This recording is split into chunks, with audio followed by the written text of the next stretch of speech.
Izin saya akan merekam.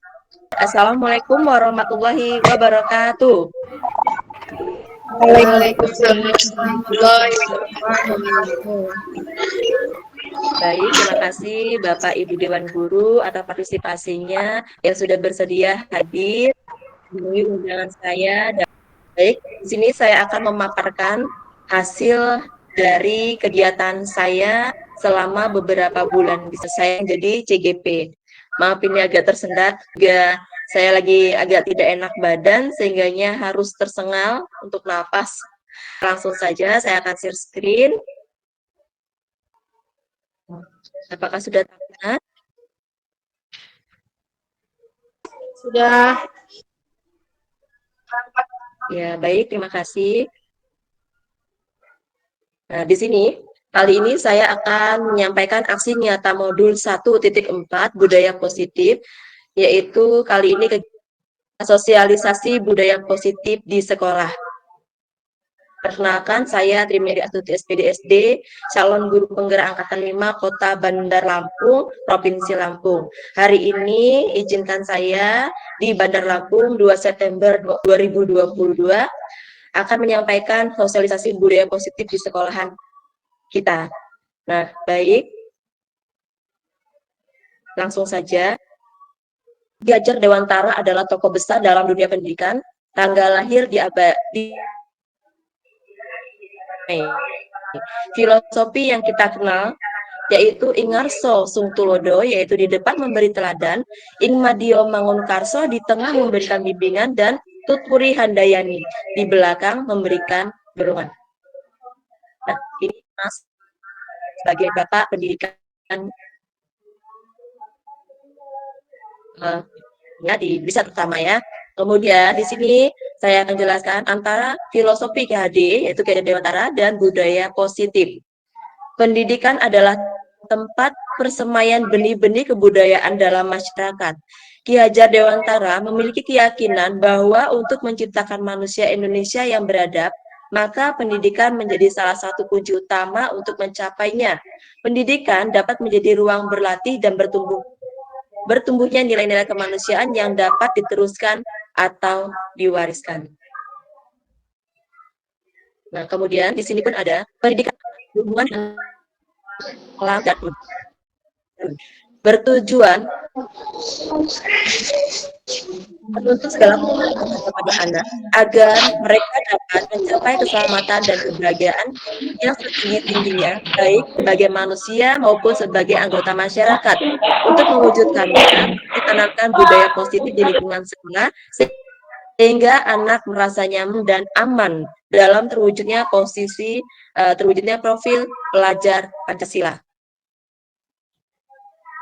Nah, jadi hukuman di sini dapat mendisiplinkan anak. Kira-kira menurut Bapak Ibu, dengan keyakinan Bapak Ibu sebagai guru di sekolah kita, bagaimana Ibu Aprilia? Saya mau mencoba menjawab, tapi mudah-mudahan suaranya terdengar. Saya akan mencoba memberikan opini menurut saya ya Bu Sri Maria Stuti. Menurut saya, hukuman terkadang bisa menyelesaikan masalah yang kedisiplinan anak. Tapi hukumannya seperti apa dulu? Jangan sampai kita menghukum anak di luar dari jangan sampai melanggar hak asasi anak. Tapi kita memberi hukuman itu hanya sebatas untuk membuat anak itu jerah, memberikan efek jerah kepada anak supaya anak itu tidak melakukan kesalahan lagi atau tidak melanggar kedisiplinan sekolah lagi. Menurut saya seperti itu, Bu Mary. Iya, baik. Terima kasih Bu Lia ya. Oplos dulu buat Ibu Aprilia ya. Dia sudah memaparkan apa yang menurut dia hukuman itu boleh saja, tetapi harus sesuai dengan ketentuan ya Ibu Lia ya. Nah, untuk yang kedua, pemberian hukuman dengan hal positif seperti membaca buku atau membersihkan halaman sekolah, ini dapat meningkatkan disiplin anak. Bagaimana menurut pendapat Bapak Ibu sekalian? Apakah setuju atau tidak? Apakah sudah layar Bapak Ibu sekalian? Ya, ya ada. Baik, terima kasih. Ya, Nah ini ya, saya ulangi kembali tadi pertanyaan pertama, hukuman dapat mendisiplinkan anak. Sudah dijawab oleh Ibu Tri Aprilia bahwasanya katanya hukuman boleh tetapi harus sesuai dengan aturan yang ada, tidak melanggar hak asasi seperti itu. Nah sekarang yang pertanyaan kedua, Bapak Ibu bisa menyampaikan pendapatnya, memberikan hukuman dengan hal positif seperti membaca buku atau membersihkan halaman sekolah dapat meningkatkan disiplin anak. Setuju atau tidak Bapak Ibu? Setuju kalau menurut saya. Terima kasih ya Pak Ayu menjawab Hukuman setuju. positif, Mbak. Ya, Ayu, Terhadap anak. ya setuju ya. Pak Ayu, gimana Pak Ayu? Selamat datang Pak Ayu. Datang pagi menjelang siang, Bu. Untuk pendapat saya, pemberian hukuman dengan hal positif seperti membaca buku atau membersihkan halaman sekolah dapat meningkatkan disiplin anak. 50-50 ya, Bu ya. Kalau hanya sesekali saja itu pemberian hukuman terhadap anak yang melanggar peraturan misalkan, itu mungkin bisa terulangi kembali. Tapi kalau setiap itu diberikan hukuman kepada siswa yang melanggar aturan, mungkin bisa saja memberikan hal positif. Tapi kalau hanya sekali saja, itu sepertinya mungkin anak bisa mengulangi kembali gitu. Tapi memang kalau diterapkan untuk selamanya, insya Allah bisa. Itu pendapat saya. Ya, terima kasih Pak Ayub atas pendapatnya. Ya betul ya Pak Ayub ya. Jadi boleh-boleh saja ya, tetapi dilihat kembali. Yang ketiga sekarang, memberikan penghargaan dapat meningkatkan motivasi belajar anak. Betul atau tidak? Atau setuju atau tidak menurut Bapak Ibu? Betul. Baik, Pak Ayub. Kalau untuk penghargaan, sebenarnya membuat menambah motivasi, saya setuju. Oh iya. Nah, jadi Bapak Ibu sekalian, mungkin di sini ada yang dari ketiga pertanyaan ini ada yang mengatakan setuju, ada juga yang tidak mengatakan sebaiknya tidak ada hukum ya. Masih atas kita aja. Dan saya akan memberikan topik pembahasan yang pertama tentang disiplin positif dan nilai-nilai kebajikan universal, kemudian teori motivasi, hukum dan penghargaan, restitusi, keyakinan kelas, kebutuhan dasar manusia, restitusi positif kontrol, dan restitusi segitiga restitusi. Nah, di sini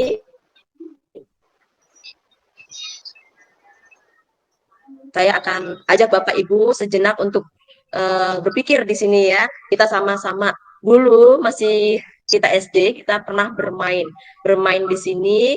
Jadi contohnya saja si A itu bertugas mengepal salah satu tangan dan membayangkan, coba sekarang kita sama-sama kepalkan tangan kita, membayangkan menyimpan sesuatu yang sangat berharga di dalam kepalan tangan ini, ya. Jadi apa itu mungkin ada cincin atau apa ya, jadi ini sesuatu yang berharga atau kepercayaan atau apapun itu. Nah, si A ini atau kita ini perlu menjaga benda tersebut sekuat tenaga karena begitu pentingnya untuk kehidupan. Nah, kemudian ada teman kita, si B, ini adalah tugasnya bertugas mencoba dengan segala cara itu membuka tangan kita. Nah, si B ini boleh membujuk, boleh menghardik, boleh mengintimidasi, boleh memarahi, boleh juga menggoda, menggelitik, bahkan menawari uang kepada si A agar bersedia membuka kepalan tangan tadi. Nah, sekarang kita sama-sama sharing. Mengapa si A ini mengepal tangannya? Atau mengapa si A akhirnya membuka kepala tangannya? Sekarang kalau misalkan saya tanya kepada Bapak dan Ibu guru sekalian, kepalan Bapak dan Ibu boleh tidak dibuka? Ini yang tahu hanya Bapak dan Ibu, isinya apa. Sekarang coba saya mau bertanya dengan Pak Agung, ya. Pak Agung, mungkin kepalanya tidak boleh dibuka nih. Saya tidak tahu apa isinya. Kira-kira Pak Agung, kalau dirayu sama Pak Ayub, boleh tidak Pak kepalanya dibuka? Kalau untuk dibuka enggak, kan itu kan Tergantung dari kita. Kita mau percayakan nggak untuk orang itu melihat apa yang kepala kita ini. Jika Ya, kita nggak percaya, mungkin masih tetap saya akan sembunyiin. Bu Tri Rahayu bersedia untuk membuka kepalan Ibu yang sudah Ibu simpan rapat-rapat. Masih di mute, Ibu. Iya, iya Bu Mary, kepalan saya masih tergenggam, tetapi ini bisa terbuka tergantung siapa yang ingin membukanya. Apakah saya percaya, benar-benar percaya sama orang tersebut atau tidak? Oh, ya, baik sekali ya. Jadi, betul sekali ya Bapak Ibu, bahwasanya genggaman tangan kita ini mau kita buka ataupun tidak, itu tergantung sama si empunya ya. Jadi tergantung kitanya. Kalau kita punya rahasia misalkan kita mau menceritakan, berarti kan memang sudah ada niat dari kitanya. Tetapi kalau kita tidak mau menceritakan, mau sampai kapanpun orang lain tidak akan tahu apa rahasia yang ada di balik tangan kita tadi. Jadi intinya di sini kita itu positifnya semuanya itu tergantung pada diri kita. Apakah kita bisa memulai? Apakah tidak? Jadi dalam kegiatan ini sesungguhnya siapa yang memegang kendali atau kontrol itu membuka atau menutup itu adalah kita sendiri. Nah, baik. Terima kasih. Nah, ini ada ilusi. Jadi ilusi tadi di sini seperti kepalan tadi, guru mengontrol murid. Sebetulnya pada dasarnya kita tidak dapat mengontrol murid untuk berbuat sesuatu jika murid tersebut memilih untuk tidak melakukannya. Nah, mau dipaksa seperti apapun, kalau tidak ada niat dari dia misalkan belajar, dia tidak akan mau belajar. Mau dimarahin juga, kalau misalnya dia tidak ada niat, dia tidak akan mau belajar. Kemudian yang kedua, ilusi bahwa semua penguatan positif itu efektif dan bermanfaat itu hanya ilusi sebetulnya ya. Jadi penguatan positif atau bujukan adalah bentuk kontrol. Dalam jangka waktu tertentu, kemungkinan murid tersebut akan menyadari dan mencoba untuk menolak bujukan kita, atau bisa jadi murid tersebut menjadi terjatuh pada pendapat guru untuk berusaha. Nah, yang ketiga, ilusi bahwa kritik dan membuat orang merasa bersalah dapat menguatkan karakter. Jadi ini hanya ilusi saja. Menggunakan kritik dan rasa bersalah untuk mengontrol murid menuju identitas gagal, mereka belajar untuk merasa buruk tentang diri. Ya, jadi kalau misalnya kita berilusi, ya, membuat orang merasa bersalah, itu sebetulnya membuat murid itu menjadi identitas gagal. Oh iya ya, saya ini ternyata membuat guru itu marah. Saya membuat guru itu kecewa dan sebagainya. Kemudian, ilusi bahwa orang dewasa memiliki hak untuk memaksa. Sebetulnya perilaku manusia itu tidak akan efektif untuk jangka waktu yang panjang kalau untuk dipaksa, ya. Contohnya saja tadi, ayo dong cerita dong, tidak mau. Akhirnya ada rasa kepanjang, saya nyesel tuh tadi cerita, padahal lama tidak perlu saya ceritakan, misalkan begitu. Itu suaranya muncul, Bu. Di sini dari Dr. William Gleister, di sini ada Anda tidak bisa mengontrol orang lain. Jadi kesepakatan di sini menurut teori ini tidak bisa memaksakan, hanya Anda yang bisa mengontrol diri Anda. Kemudian model perilaku memiliki tujuan. Model berpikir itu menang dan menang kalau misalkan kita berpikir. Kemudian kolaborasi dan konsensus menciptakan pilihan-pilihan baru, kemudian realitas, dan kita berusaha memahami pandangan orang lain tentang dunia, dan setiap orang memiliki gambaran yang berbeda. Ini menurut teori kontrol. Kita lanjutkan. Unsur utama positif yaitu di sini positif tadi sih tuntas di pikiran kita ya. Nah ini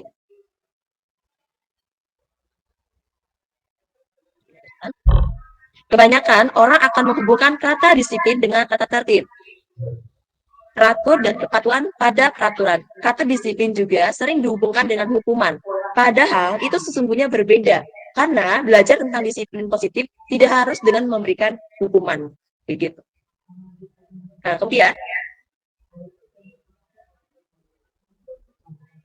ini kita akan belajar juga nilai-nilai. Nah, nilai itu ada profil pelajar Pancasila, beriman, bertakwa kepada Tuhan Yang Maha Esa dan berakhlak mulia,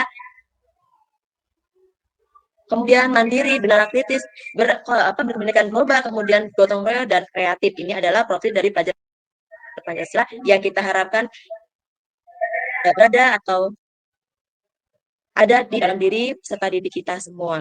Nah, kemudian yang selain dari profil Pancasila, silaturahmi, integritas, mandiri, menghargai, antusias, empati, keingintahuan, kreatif, kerjasama, percaya diri, komitmen, dan sebagainya. Ini pun merupakan nilai-nilai yang kita akan mungkin ada pada kita dan kita harap juga tumbuh pada diri kita. Nah, di sini materi selanjutnya tentang teori motivasi hukuman dan penghargaan restitusi.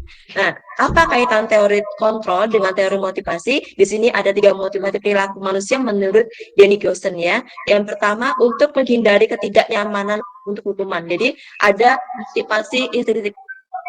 Oh, saya harus melakukan itu karena untuk menghindari ketidaknyamanan. Nanti kalau saya tidak melakukan, saya dikucilkan atau nanti saya kena hukuman. Nah, itu adalah motivasi dari luar. Kemudian atau saya melakukan sesuatu untuk mendapatkan imbalan atau penghargaan. Itu pun motivasinya dari luar.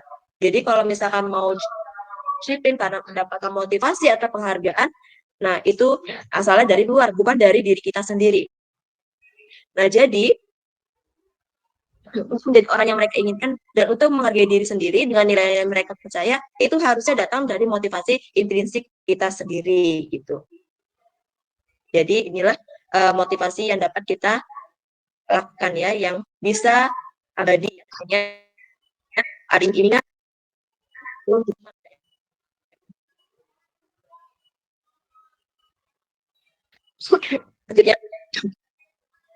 bedanya hukuman dan konsekuensi. Jadi suatu kegiatan biasanya ada hukuman atau konsekuensi. Hukuman itu bersifat tidak terencana atau tiba-tiba. Kemudian murid tidak dilibatkan.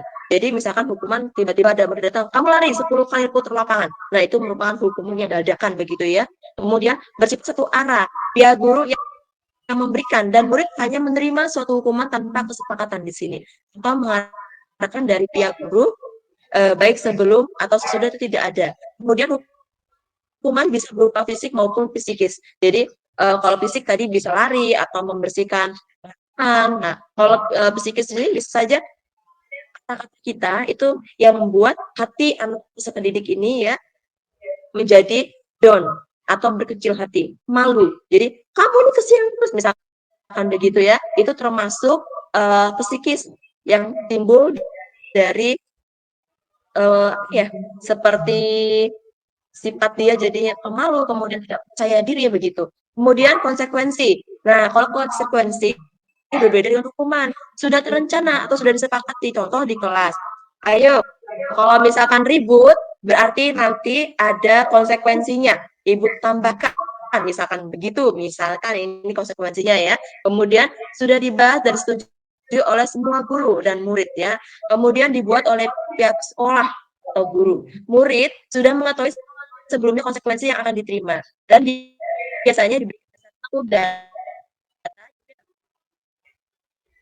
diukur ya kan. Nah, ini kemudian jadi. Nah, sini saya minta partisipasi kembali.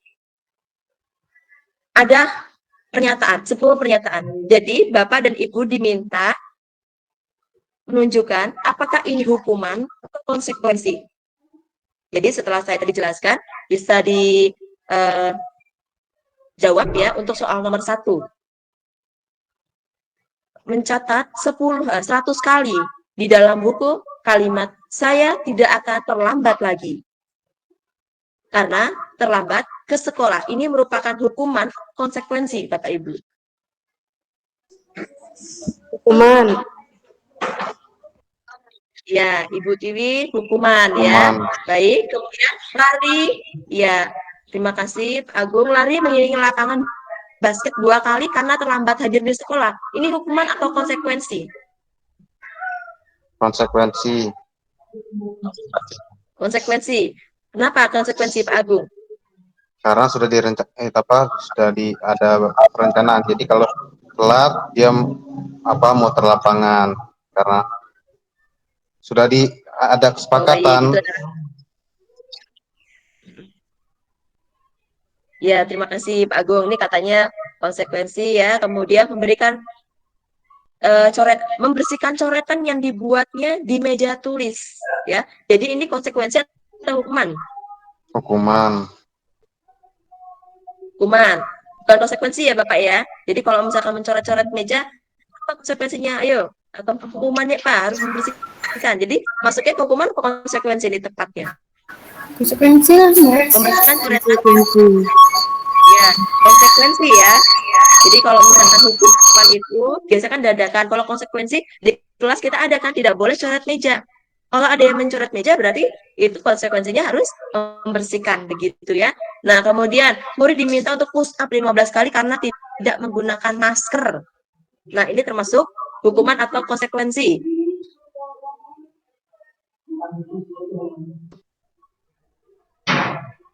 Tapi kalau gini Mbak, kalau hukuman itu kan kita tuh tahu tuh ada hukuman. Karena di sekolahan kan beda-beda nih. Ada namanya sudah dikonsekuensikan kayak kalau nggak pakai masker itu hukum itu keliling lapangan misalnya nih push up gitu kan. Tapi ada juga yang emang kita nggak pakai masker nih untuk efek jerah hukuman juga bisa termasuk. Jadi itu bisa tergantung di sekolahan itu emang ada peraturan yang enggak gitu. Jadi itu riskan jadi mau jawab hukuman atau konsekuensi. Ya, terima kasih Pak Agung. Bisa jadi konsekuensi ataupun hukuman tergantung sekolah itu ya. Kemudian menggantikan kertas teman ya, tugas teman yang telah dicoret-coret. Jadi ada anak yang mencoret-coret kertas temannya, dia harus menggantikan. Ini konsekuensi atau hukuman? Nah, kalau ini Bu Eka hukuman. bisa menjawab mungkin? Ya, hukuman ya Pak Agung ya, bukannya konsekuensi ya? Bukan, karena nggak ada kesepakatan, itu dia spontan. Oh iya, hukuman ya. Oke, itu kemudian berjemur di lapangan basket pukul 12 karena mengobrol dengan teman. Hukuman atau kesepakatan ini, konsekuensi? Hukuman. Kalau mau ngobrol tuh hukuman, karena Ya. nggak ada. Murid diminta bertelanjang kaki sepanjang hari karena tidak menggunakan sepatu warna hitam sesuai peraturan sekolah, hukuman atau konsekuensi? Kalau soal peraturan itu konsekuensi. Konsekuensi ya, ada kesepakatan biasanya ya. Oke, kemudian berdiri di depan kelas mengangkat kaki satu di sini ya karena tidak bisa menjawab pertanyaan. Ini termasuk hukuman atau konsekuensi? Maka ini hukuman. Hukuman. Oke, membersihkan tumpahan air di meja tulis karena tersenggol pada saat belajar. Konsekuensi atau hukuman? Hukuman. Hukuman. Berarti Pak Agung ini banyak hukuman ya. Kemudian kehilangan 10 menit jam istirahat untuk mengerjakan tugas karena terlambat datang dan tertinggal pelajaran selama 10 menit. Ini hukuman apa konsekuensi? Kalau itu konsekuensi. Iya, ayo konsekuensi ya. Hukuman. Kalau mau bicara di sini dulu ya, speakernya ya. Dinetalkan dulu supaya terdengar. Ini Bu Ayu Tri Rahayu dari tadi jawab cuman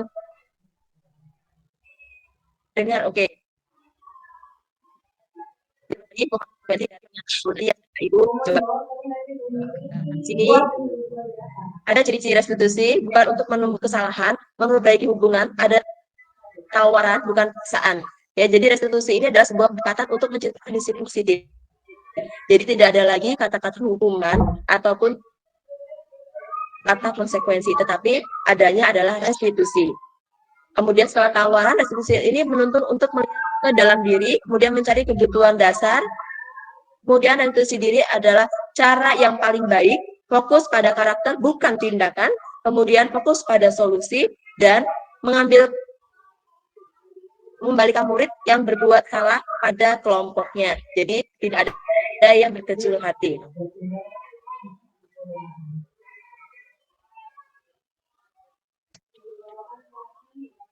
Nah, maaf ya, ini tadi saya ini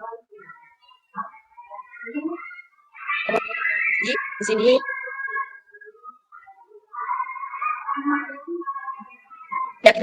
keyakinan kelas. Saya harapkan setiap kelas, nah ini ya, kita bukannya saya ya, sini kemarin saya juga sudah bicara dengan Ibu Kepala Sekolah, saya sudah minta izin bahwasanya kegiatan positif yang sudah dipaparkan nanti bisa diterapkan di kelas kita masing-masing begitu. Di sini ada keyakinan kelas atau sekolah. Mengapa keyakinan kelas? Mengapa tidak peraturan kelas saja? Jadi seperti halnya mengapa kita memiliki peraturan tentang penguatan menggunakan helm pada saat mengendarai motor. Itu adalah untuk keselamatan begitu ya.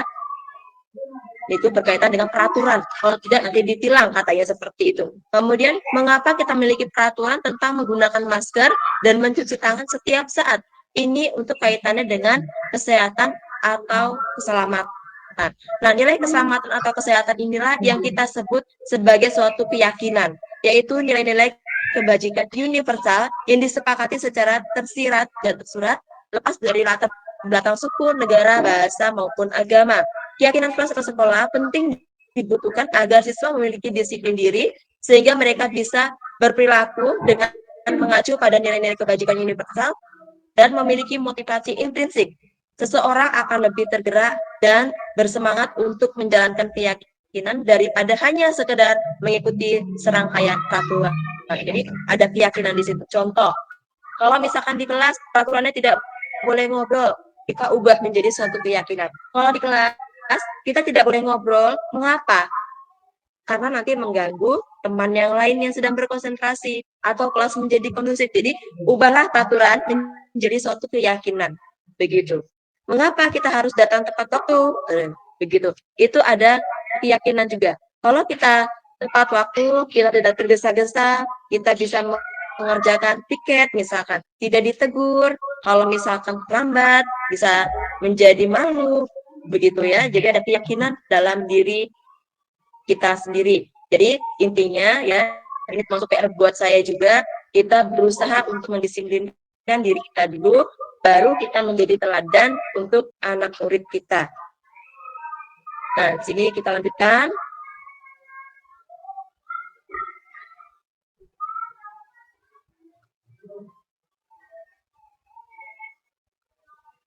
Ya. Dari atas yang kita buat tadi, timbul menjadi keyakinan kelas, kemudian akan menjadi lingkungan yang positif dan berbudaya menjadi budaya yang positif. Nilai yang ya, dari kita semuanya. Dan di sini, kelas dia tidak bisa bersifat besar daripada peraturan yang dirinci dan konflik. Kemudian TK nah, ini maaf ya, kelas buka pernyataan universal. Jadi ibu bisa tulis di papan tulis keyakinan kelas. Tiap kali boleh menyampaikan pendapatnya. Bu, saya misalkan, iya nak, karena peraturan kita. Bu, tidak boleh ngobrol. Nah, kemudian apa lagi? Tidak boleh makan dalam kelas. Jadi kita tampung semua apa yang anak-anak tersebut sampaikan. Kita tulis semuanya, kita rangkum di papan tulis. Atau boleh dengan kotak tempel, bisa kita tempel di kartun, begitu. Nanti kita akan bisa minta tolong Adit, ambil itu. Dan itu nanti masing-masing anak menuliskan peraturan yang mereka inginkan. Nah, jadi contohnya seperti ini, Bapak Ibu. Nah, ini ada keyakinan dan kesepakatan kelas. Jadi kebetulan kelas kami sudah membuatnya, dan ini diharapkan bisa diterapkan di kelas-kelas selanjutnya.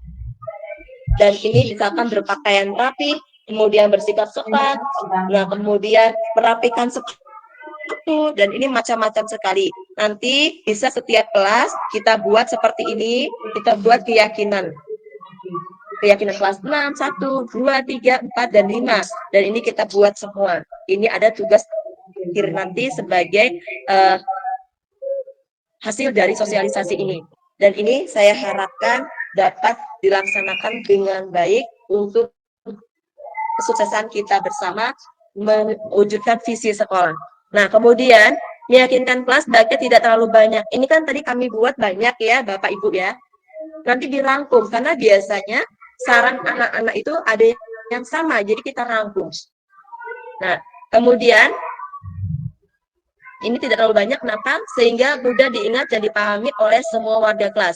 Keyakinan kelas ini sebaiknya sesuatu yang dapat diterapkan di lingkungan tersebut. Nah, semua warga kelas hendaknya ikut berkontribusi dalam pembuatan keyakinan kelas lewat kegiatan curah pendapat, atau tadi boleh tempel kembali keyakinan kelas dari waktu ke waktu. Jadi kalau misalkan di kelas ada anak yang ngobrol begitu ya, kemudian kita bilang pada anak-anak itu, ya, kalau anak-anaknya ngobrol, kita kembalikan lagi keyakinan. Kemarin kita sudah buat kesepakatan, nak. Apa kesepakatan kita? Apa keyakinan kita? Kalau ngobrol, apa yang akan terjadi? Jadi anak-anak bisa langsung diam. Oh iya, bisa mengganggu temannya. Nanti kalau ngobrol terus kerjaannya tidak selesai, begitu ya. Nah, kemudian lanjut kembali di sini. Nah, ini adalah contoh keyakinan kelas. Ini ada kelas 1. Setiap anggota kelas perlu belajar. Jadi semuanya perlu belajar. Kemudian perlu senang. Jadi kelas 1 itu ada kegiatan misalkan bernyanyi, kemudian gerakan-gerakan yang menyenangkan, kemudian perlu melakukan tugas, perlu saling menghargai, ya. Kemudian setiap anggota kelas perlu merasa aman. Jadi kalau misalkan, Bu, ini ada teman yang ganggu, nah itu berarti tidak aman. Jadi bagaimana caranya kita menciptakan kondisi kelas yang aman. Kemudian keyakinan kelas 5 di sini misalkan selalu bersikap positif, kemudian senantiasa menjadi diri terbaik, percaya dan menghormati orang lain serta barang miliknya. Jadi kalau misalkan sudah meminjam sebaiknya diulangkan misalkan. Kemudian berkomitmen terhadap setiap tugas, senantiasa membantu. Contohnya dalam tiket begitu. Nah, sampai sini ditanyakan atau saya dulu ya. Ini ada pertanyaannya. Kita lanjutkan untuk sementara ini. Keyakinan kelas tadi, nah, dasar manusia. Jadi setiap manusia itu memiliki kebutuhannya itu adalah kebutuhan untuk bertahan hidup, mendapatkan kasih sayang dan rasa diterima, kemudian penguasaan, kenyamanan, kebebasan, dan kesenangan ya di sini ya. Nah, dari kebutuhan dasar sini saya jelaskan ada kasus Bapak dan Ibu. Ibu Ambar, guru wali kelas 2A di SD Pelita Hati, sedang bingung menghadapi ulah salah satu murid di kelasnya. Sebut saja namanya Doni. Beberapa anak di kelas 2A telah datang padanya dan mengeluhkan Doni yang seringkali meminta bekal makan siang mereka dengan paksa. Jika anak menghadapi situasi, jika kita ya, Anda menghadapi situasi seperti Ibu Ambar, apa yang akan Anda lakukan? Nah, menurut Anda, kira-kira Doni melakukan hal tersebut?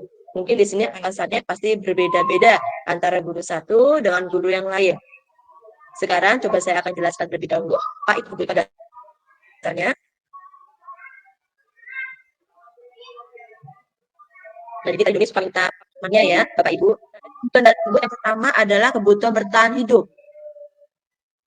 Ini bersifat fisiologis. Untuk bertahan hidup, misalnya kesehatan, rumah, dan makanan. Jadi Doni di sini mungkin saja tadi pagi tidak dikasih sarapan dengan orang tuanya. Dia merasa lapar. Dia butuh, makanya dia mengambil bekal dari teman-temannya. Kemudian yang kedua, kasih sayang dan rasa diterima. Di sini kebutuhan untuk disayang dan diterima meliputi kebutuhan akan hubungan kondisi sosial. Kebutuhan untuk memberi dan menerima kasih sayang dan kebutuhan untuk merasa menjadi bagian dari suatu kelompok. Nah, contoh si Doni tadi. Kenapa dia bisa masuk ke dalam poin yang kedua ini? Mungkin Doni sengaja melakukan itu supaya diadukan kepada orang tuanya. Nanti kan orang tuanya membekali dia. Oh iya ya, anak saya tidak dibekali, saya merasa kasihan. Sehingga dia harus seperti itu terhadap teman-temannya. Nah, seperti itu ya. Kemudian yang ketiga, penguasaan atau kebutuhan pengakuan atas kemampuan. Jadi kemudian berhubungan dengan kekuatan untuk mencapai sesuatu, menjadi kompeten, menjadi terampil, diakui atas prestasi dan keterampilan kita, didengarkan dan memiliki rasa harga diri. Nah, disinilah anak-anak tadi penguasaan ya. Jadi dia bisa bilang, ya Bu, makanya saya tadi dibekalkan, sehingga saya tidak meminta dari teman-teman bekal teman-teman tadi. Nah, kemudian juga di sini tadi ada kaitannya dengan rasa kasih ya. Rasa kasih tidak tadi saya jelaskan. Kemudian penguasaan di sini, si Doni ini ingin menjadi pemimpin ya. Kemudian berusaha memenuhi kebutuhan dasarnya, dia ingin berkuasa mungkin ya di sini. Jadi dia mengambil makanan temannya itu. Maaf ya. Namun di sini penguasaan Doni di sini tidak baik. Maka dari itu kita harus menindaklanjuti dari kebiasaan Doni yang penguasa tadi. Kemudian kebebasan, kebutuhan dan kemandirian otonomi, memiliki pilihan dan mampu mengendalikan arah hidup seseorang. Jadi di sini kebebasan ini, contohnya tadi bila jawaban Doni dalam kasus di atas adalah bahwa dia merasa bosan dengan bekal makanan yang dibawakan dari rumah, misalkan sudah dibawakan nih, tapi dia masih saja mengambil dari teman-temannya karena ibunya tadi memberikan bekal yang sama ya. Ini bisa saja karena dia di sini ingin mencoba makanan teman-temannya yang beraneka ragam tadi. Maka Doni sedang berusaha memenuhi kebutuhan akan kebebasan. Kemudian yang terakhir di sini adalah kesenangan. Kebutuhan untuk mencari kesenangan, bermain dan tertawa. Kesenangan di sini bagaimana menurut Doni? Mungkin Doni kalau misalkan mengambil makanan temannya, kemudian makanan temannya diambil tadi menjadi cemberut, begitu ya. Jadi Doni melihatnya lucu. Nah, mungkin itu merupakan satu kesenangan sendiri bagi Doni. Jadi tergantung dari apa jawaban anak tersebut. Jadi inilah fungsi kita melihat kebutuhan dasar anak murid kita. Ya. Jadi anak murid kita itu dia melakukan kegiatan tersebut apa? Kenapa? Dan bagaimana solusi kita untuk menangani tersebut. Nah, saja disebut lagi dari kebutuhan dasar tadi, teman-teman, persiapan. Nah, sebagai guru, mungkin sebelum Bapak Ibu menjadi guru ya, kita sering mendapatkan hukuman di SD, SMP, dan SMA.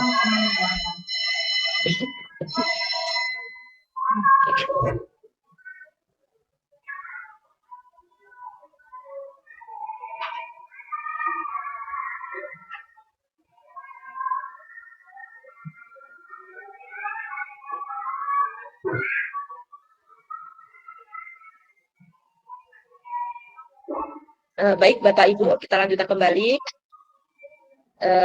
Hukum. Di sini seseorang penghukum bisa menggunakan hukum fisik maupun verbal. Orang-orang yang menjalankan konstruksi hukum senantiasa mengatakan bahwa sekolah memerlukan sistem atau alat yang dapat lebih menekan murid-murid lebih dalam lagi. Kemudian di sini penghukum tadi sudah simak ya, misalkan ada anak yang terlambat, tidak memakai sepatu warna hitam gitu ya. Kemudian membuat merasa bersalah. Pada posisi ini biasanya guru akan berusaha bersuara lebih lembut ya. Jadi membuat rasa bersalah akan menggunakan keheningan yang membuat orang lain merasa tidak nyaman, bersalah dan merasa rendah diri bahkan di sini ya. Jadi di sini contohnya saja. Nah, kalau misalkan tadi yang penghukum ya, kamu selalu saja salah. Nah, seperti itu ya. Kata-katanya mungkin agak galak gitu ya. Kemudian kalau merasa bersalah, gimana coba kalau orang tua kamu tahu kamu begini, pasti orang tua kamu merasa bersedih. Nah, jadi di sini si anak merasa tidak nyaman, merasa bersalah dan merasa rendah diri. Karena kenapa? Oh iya ya, berarti saya ini tidak berguna, membuat orang tua saya sedih, nah sebagainya. Kemudian sebagai teman, guru pada posisi ini tidak akan menyakiti murid, namun akan tetap berupaya mengobrol ya melalui persuasi ya, mengontrol murid melalui persuasi. Posisi teman pada guru bisa negatif atau positif. Nah, contohnya saja di sini ya. Ayolah tertib, bantu ibu dong, kan ibu kemarin sudah bantu kamu. Nah, jadi di sini memang sebagai teman, nak, ayo nak, tertib lagi, seperti bantu bapak dong, atau selama ini kan kamu sudah bapak bantu. Nah, jadi kalau seperti ini berdampaknya nanti ke depannya. Jadi anak itu merasa, kemarinnya saya sudah bantu bapak itu. Masa ya bapak itu nggak membantu saya? Akhirnya apa? Merasa ketergantungan. Kemudian sebagai pemantau. Memantau berarti mengawasi. Pada saat ini mengawasi, kita bertanggung jawab atas perilaku orang-orang di sekitar. Jadi kalau di kelas kita sedikit pemantau juga ya Bapak Ibu ya. Seperti ayo dasinya kemana? Tidak pakai tali pinggang. Kenapa sepatunya warnanya tidak hitam? Atau kenapa tidak pakai tali pinggang? Nah, jadi di sini ya adalah suatu yang untuk pemantau juga. Di sini sesuai dengan konsekuensi. Misalkan kalau tidak pakai tali pinggang, apa konsekuensinya? Biasa seperti itu kalau pemantau. Nah, manajer. Manajer ini adalah posisi di mana guru berbuat sesuatu bersama dengan murid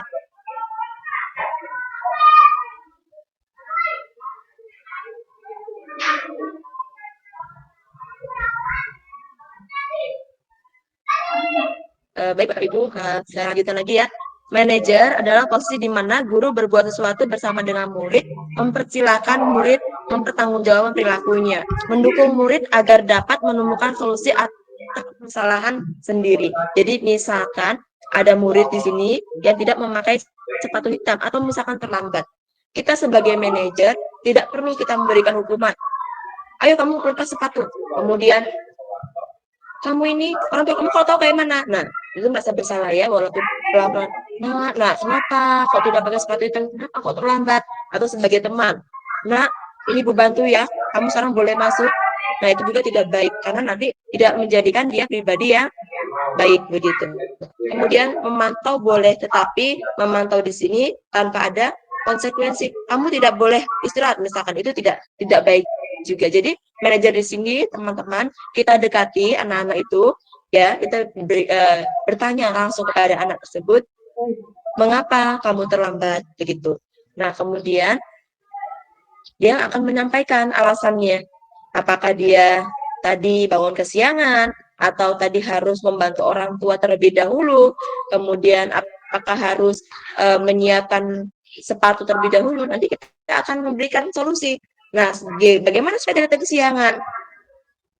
Nah, anak-anak bisa menjawab dengan apa pendapat dia? Bu, sebaiknya saya tidur jangan terlalu malam. Atau, Bu, saya bisa memakai alarm untuk membangunkan saya supaya tidak bangun kesiangan. Atau meminta bantuan orang tua untuk membangunkan tidurnya. Jadi itu adalah memberikan solusi. Jadi tanpa adanya hukuman begitu.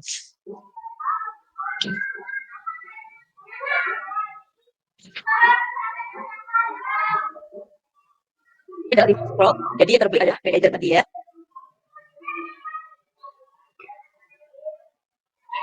Nah, yang selanjutnya adalah yang terakhir ini segitiga restitusi. Nah, dari segitiga restitusi ini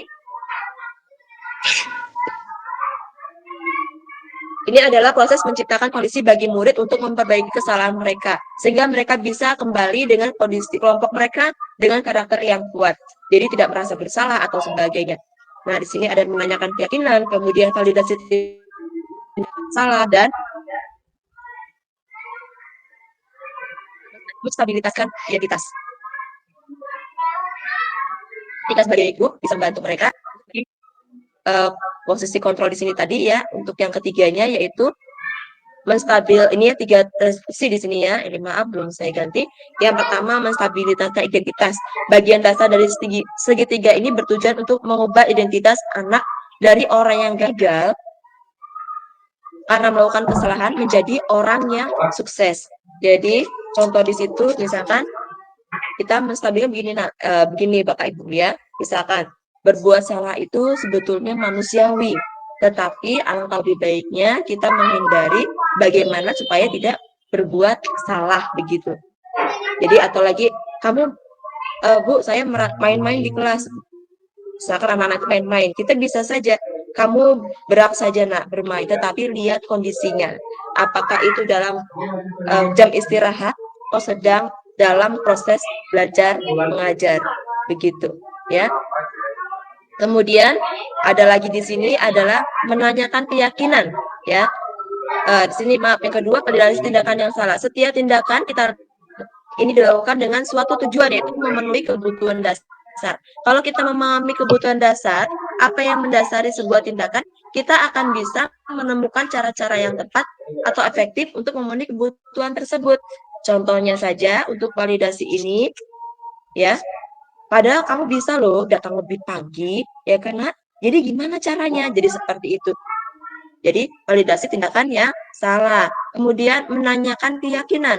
Di sini akan siap untuk dihubungkan dengan nilai-nilai yang dipercaya dan berpindah menjadi orang yang dia inginkan. Jadi yang di sini menanyakan keyakinan itu, kita kembali lagi. Nah, berarti kalau misalkan datang terlambat, sesuai tidak dengan keyakinan kelas kita. Nah, jadi kita berusaha menguatkan karakter anak-anak tersebut sehinggalah muncul nilai-nilai yang dia percaya. Begitu Bapak Ibu saya. Kemudian selanjutnya lagi di sini yaitu, nah di sini ada tugas mandiri. Sebelum tugas mandiri, saya buka termin pertanyaan untuk beberapa, buka termin satu termin saja ya, karena ini mungkin hari Jumat sehingganya waktunya lebih singkat. Bapaknya mungkin ada yang mau Jumatan. Di sini Bapak Ibu, saya persilakan untuk bertanya apabila ada yang ingin ditanyakan. Untuk bertanya boleh raise hand terlebih dahulu, kemudian membuka mikrofonnya dan mengutarakan pertanyaan yang ingin ditanyakan. Terima kasih. Baik, sesi pertanyaan saya buka.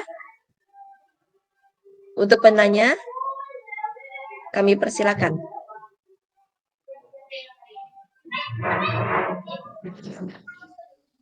Ibu Samiati Rahayu, boleh dibuka dulu mikrofonnya.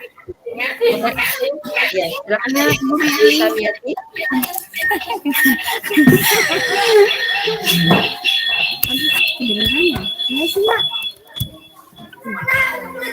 Baik Bu Mary, saya mau bertanya. Iya. Dari 5 posisi kontrol tadi, idealnya sebagai guru kita seharusnya berada pada posisi apa ya? Nah, baik. Saya langsung jawab ya, Ibu Samiati Rahayu. Terima kasih. Tadi ada 5 posisi kontrol ya. Di sini saya buka kembali ya.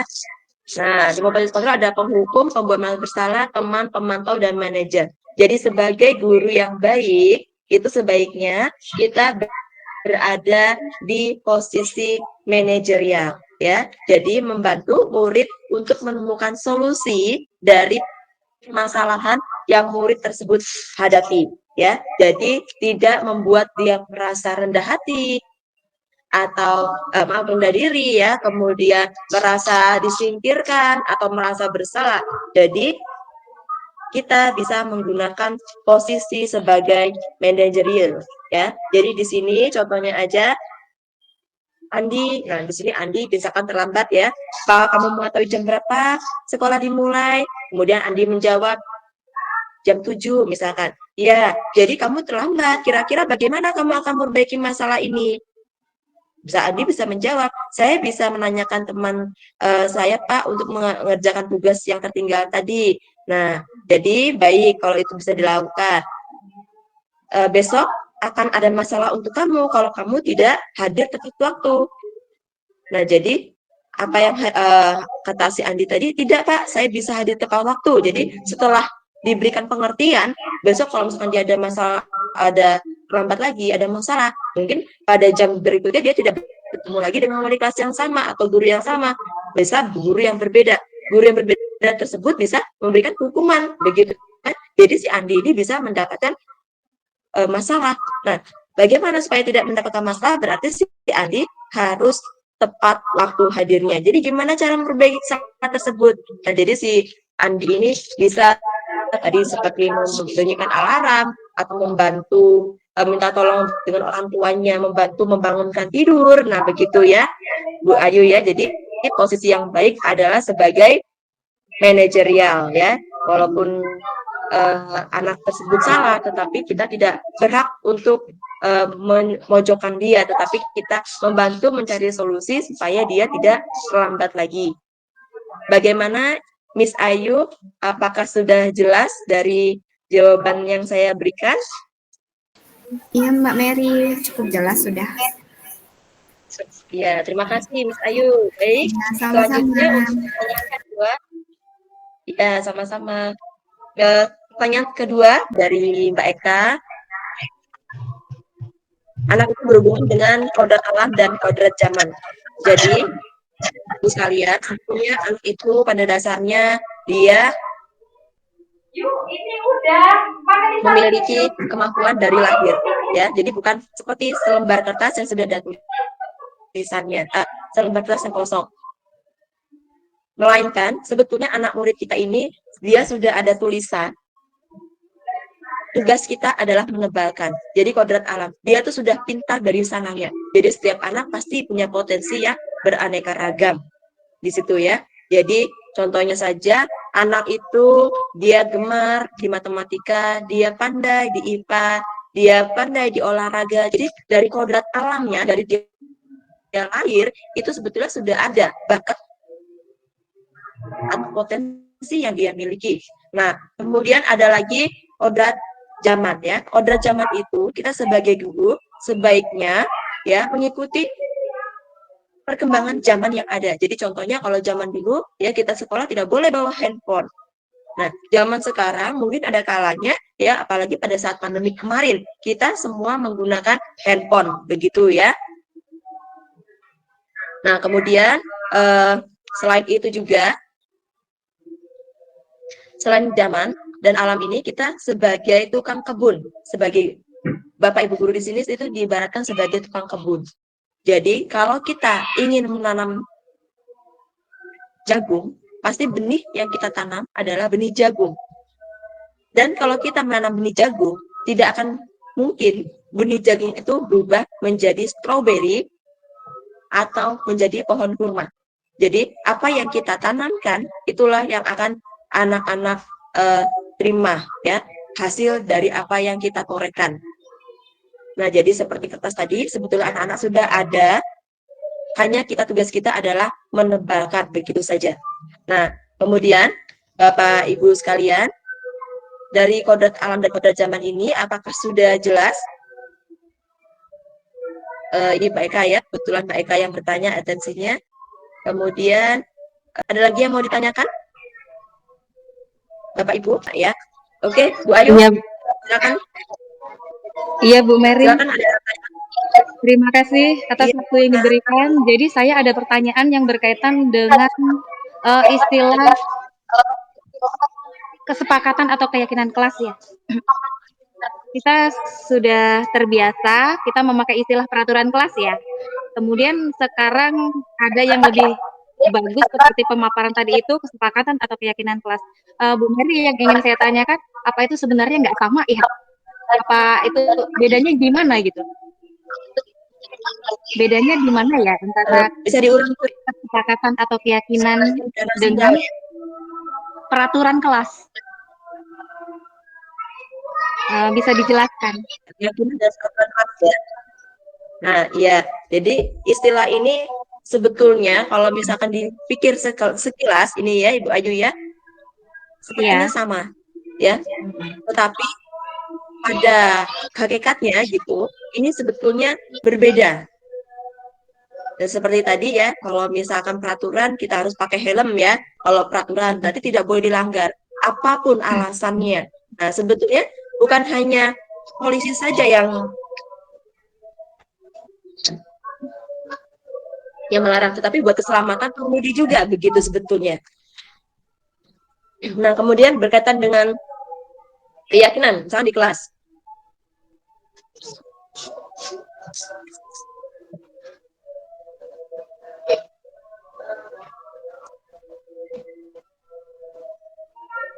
Maaf ya teman-teman, penyampaiannya sangat-sangat terganggu. Terus tadi cuman saya akan coba semaksimal mungkin menjawabnya. Nah, jadi antara keyakinan kelas dengan peraturan itu jelas berbeda. Untuk peraturan itu misalkan ya kita biasanya ada peraturan. Kalau peraturan itu pasti ada konsekuensi, begitu. Nah, untuk budaya positif ini, konsekuensi atau hukuman itu sebaiknya dihindarkan. Sehingganya diubahlah dari peraturan tadi, diubah menjadi keyakinan. Kalau sudah menjadi keyakinan, itu akan tertanam pada diri masing-masing anak, begitu ya. Jadi contohnya saja tadi, datang terlambat. Kalau misalnya peraturan, tidak boleh datang terlambat, begitu kan? Harus disiplin misalkan. Nah, itu adalah peraturan. Tapi peraturan ini biasanya ada yang melanggar, begitu. Ada yang melanggar, kemudian ada hukuman, kemudian ada konsekuensi. Nah, itu yang harus kita hindarkan. Nah, peraturan ini kita ubah, kita manipulatif, atau kita jadikan suatu keyakinan. Keyakinannya begini, supaya itu menjadi melekat pada diri anak kita. Keyakinannya, nah, kalau misalkan kita tadi kan tidak boleh terlambat. Bagaimana kalau kita ubah supaya kita harus disiplin. Jadi kata tidak itu diubah menjadi harus. Tidak boleh terlambat, kita ubah menjadi harus disiplin. Mengapa harus disiplin? Kalau kita disiplin, kita tepat waktu, kita bisa melaksanakan kegiatan piket, kemudian kita tidak diolok-olok teman, misalkan tidak digunjing oleh teman, dan sebagainya.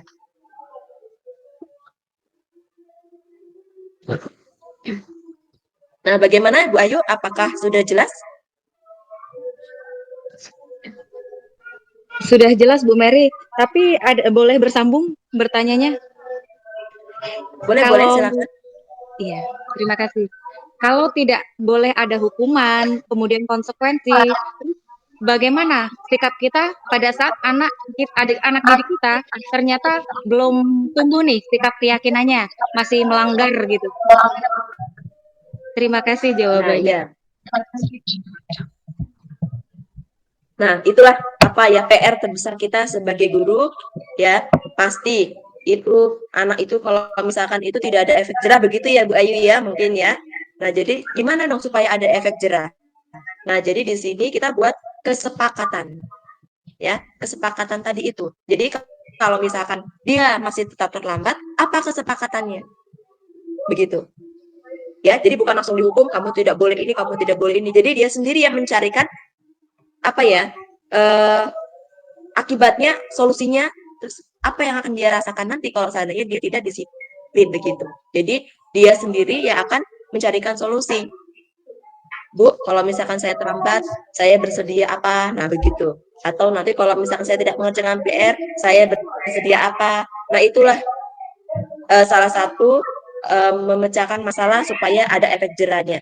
Jadi kita tanya, nah kemarin tuh kamu sudah sepakat, katanya kalau misalnya terlambat lagi, ibu boleh melakukan apa, begitu. Nah, jadi itulah yang akan kita jadikan suatu keyakinan, Bu Ayu, begitu. Bagaimana Bu Ayu? Jadi hukumannya buat kita yang menentukan. Terima kasih, jawabannya sudah cukup jelas. Oh iya, terima kasih Bu Ayu atas pertanyaannya. Baik, selanjutnya saya silakan Ibu Lia. Terima kasih Bu Mary atas kesempatan yang diberikan kepada saya. Di sini saya akan mencoba. Bu Mary, apakah bisa mendengarkan saya? Iya Bu Lia, masih terdengar Bu Lia. Di sini saya akan menanyakan tentang segitiga restitusi ya Bu Mary ya. Ya, segitiga restitusi ya Bu ya. Iya. Saya ingin Bu Mary memberikan contoh bagaimana pertanyaan dari segitiga restitusi.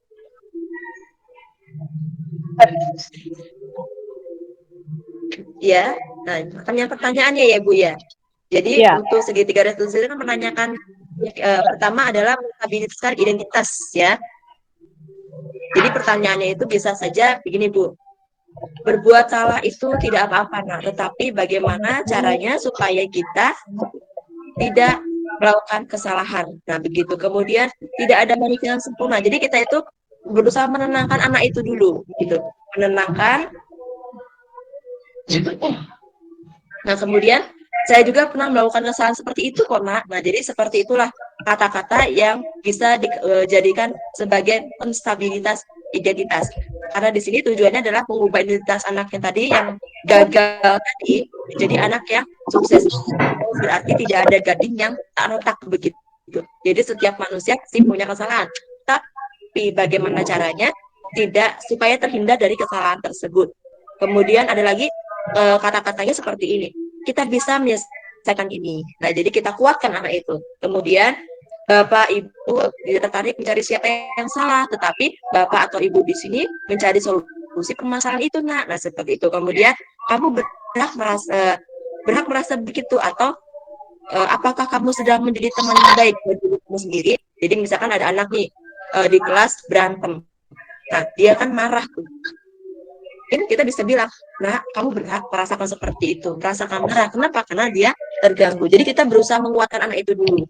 Nah, kemudian untuk pertanyaan-pertanyaan validasi tindakan yang salah, kita dapat misalnya kata-katanya, wah, padahal kamu bisa loh melakukan yang lebih baik lagi, atau sebetulnya kamu bisa ya, tadi ya lebih marah lagi, bisa aja memukul teman kamu, kena ya. Nah, tetapi kenapa nak kamu nggak melakukannya?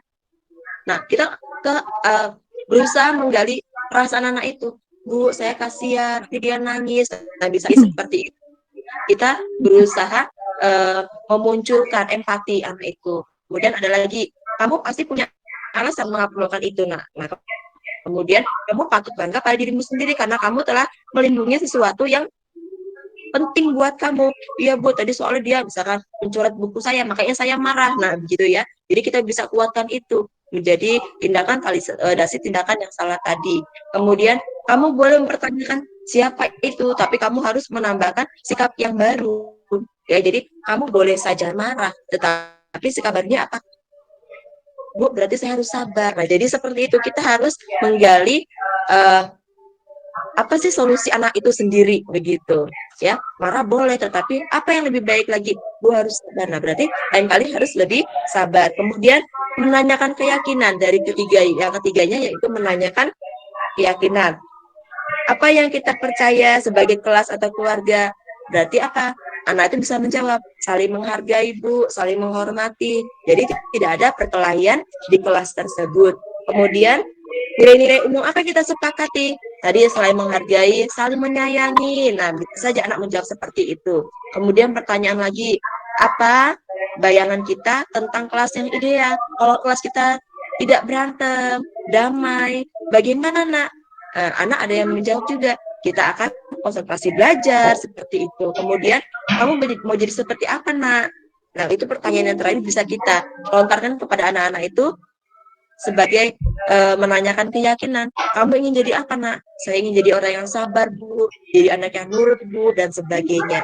Jadi itulah pertanyaan-pertanyaan yang dapat kita sampaikan kepada peserta didik yang bermasalah sebagai tindakan kita menyelesaikan solusi dari tindakan segitiga restitusi. Seperti itu Bu Lia. Bagaimana Bu Lia?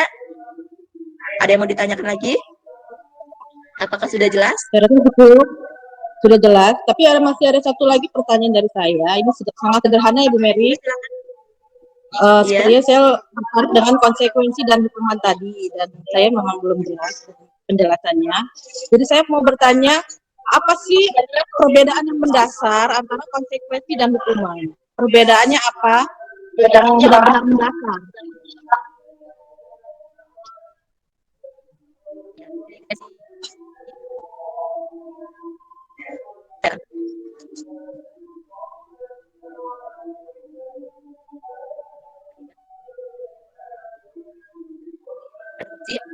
Nah, ini Bu, yang mendasari itu pasti ada sifat-sifatnya. Yang pertama, kalau hukuman itu sifatnya itu tidak terencana. Jadi refleks, langsung spontan begitu ya Ibu ya. Jadi misalkan karena keadaan kita tidak bisa mengontrol diri kita belum menjadi guru yang manajerial diri kita sendiri, kita sebagai penghukum misalkan di sini. Anak itu misalkan tidak bawa pensil, kita langsung bilang, berdiri kamu. Nah, gitu. Itu refleks. karena tidak ada kesepakatan di situ, tidak ada kesepakatan kelas. Misalkan kalau tidak bawa pensil, apa yang terjadi? Apakah boleh pinjam temannya atau apa? Nah, itu kan sebaiknya kita sebagai manajerial, kita bisa, ayo nah, siapa yang bisa meminjamkan temannya, seperti itu ya. Nah, jadi dari hukuman sendiri dengan konsekuensi sifatnya sudah berbeda. Kalau hukuman tadi dia tidak terencana, kalau konsekuensi ini dia terencana. Nah, jadi gini, seandainya kamu besok tidak bawa pensil, ayo, di sini apa konsekuensinya seandainya tidak bawa pensil? Bu, kalau tidak bawa pensil berarti apa? Tidak boleh minjem temannya. Terus gimana dong? Dia terpaksa harus beli, misalkan di warung, konsekuensinya begitu ya. Jadi ini sudah terencana. Berarti anak itu besoknya sudah harus berpikir, oh iya saya harus bawa pensil terus. Jadi itulah contoh kecilnya. Begitu Bu Lia. Bagaimana Bu Lia? Tidak terdengar Bu Lia suaranya. Terima kasih Bu Mary atas penjelasannya, sangat-sangat bisa diterima. Baik Bu Lia, terima kasih. Baik Bapak Ibu sekalian, ini sudah menunjukkan pukul 11.29. Kita sudah 1 jam lebih ya. Di sini diingat kembali bahwasanya yang Bapak-bapak akan melaksanakan kegiatan sholat Jumat. Di sini ya, sebelumnya sebelum saya tutup, tadi ada tugas Ibu ya, tugasnya yaitu kita semua wajib membuat kesepakatan atau keyakinan kelas. Jadi nanti saya bisa minta tolong ada fasilitas ya di sini ya Miss Ayu ya, kita punya kertas, kita punya karton, nanti kita bagikan kepada masing-masing kelas, kita buat keyakinan kelas. Terima kasih. Bapak Ibu, terima kasih waktunya, kesediaannya, yang sudah siap hadir mendengarkan sosialisasi yang saya sampaikan pada hari ini. Saya pribadi mengucapkan banyak-banyak terima kasih. Saya pribadi Ya, juga mohon maaf apabila materinya. salah kata, salah sikap, ya, atau antara tanyaan tadi ada jawaban yang kurang berkenan. Saya mohon maaf. Selain ini, ada lagi yang mau ditanyakan? Kalau Cukup tidak, jelas. Kiranya cukup Bu. Saya ucapkan terima kasih juga kepada sudah Pak Ibu, mendekati. Pak Agung, Pak Dwi, Pak Andre, Bu Lia, Bu Samiati Rahayu, Bu Witri, Bu Ayu, kemudian Bu Ekawati, Bu Tiwi, ya, dan Bu Tri ya. Semuanya saya ucapkan terima kasih atas kasihnya. Saya tutup acara ini. Bisa dibuka mic-nya dulu. Ya, sudah. Ya. Bisa sebentar. Buka semua. Tadi kayaknya Andre silakan ya, Ibu Eka. Oke, 1, 2, 3 ya. Baik, Bapak Ibu dan Bu, terima kasih semuanya. Ayo, saya ucapkan terima kasih banyak ya. Saya akhiri. Assalamualaikum warahmatullahi wabarakatuh.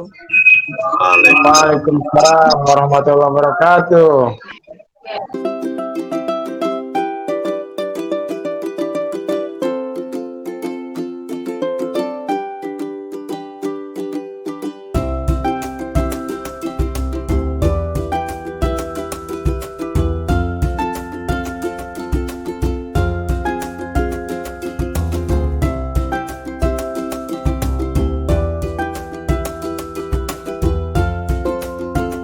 Bagus ya, karena masih baru ya.